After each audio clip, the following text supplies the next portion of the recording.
Hello and welcome back to New York Outcast.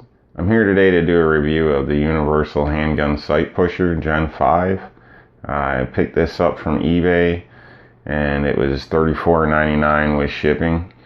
It came within a bag that was in a box, so it was packaged pretty well. This is all that came with it, is this here. This was the cheapest handgun sight pusher I could find on eBay, and so I thought I'd give it a try. I think it's put together pretty well. It's held up after use. Again, I just got this not too long ago and I've only used it once, although it did work pretty good. The only thing, I don't really have experience to compare it to another pusher, so it's hard to say in that aspect, but I was able to do the job without any issue. So now, I did actually have one issue. I didn't follow the instructions, and with the instructions it specifies if you have a Springfield or M&P, the sights are inserted a lot harder than normal sights apparently, and they tend to give issues on coming out, so they recommend that you actually cut a relief cut into the sight itself before you attempt pushing it.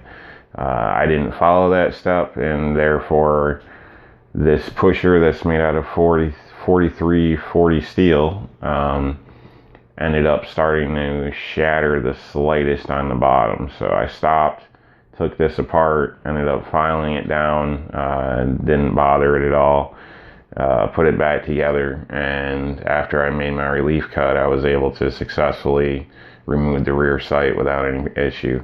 And also after that, I was able to do the install with no problem at all. So the tool itself did what it's supposed to do, held up the way it should. It broke before my firearm did, and the only flaw in this was me not reading the instructions. So for the price of $34.99, I think it was well worth the money. It was actually cheaper than what my gunsmith would quoted me to do the same job.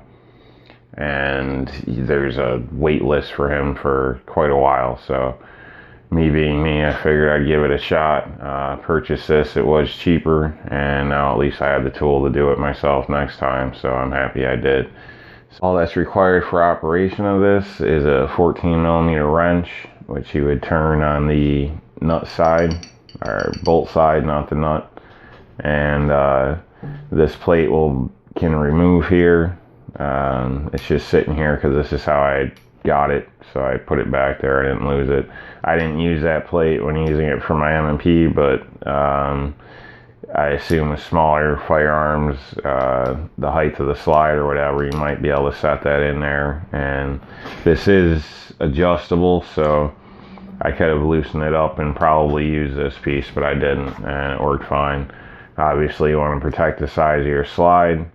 You snug it up with this one here, and spin it out with your ratchet on a wrench on this side. So the product works pretty good. Again, I'm very happy with it. It did what it was supposed to do, and even after I misused it and made a repair to it myself, it still works perfectly fine. So I would definitely give it a recommendation.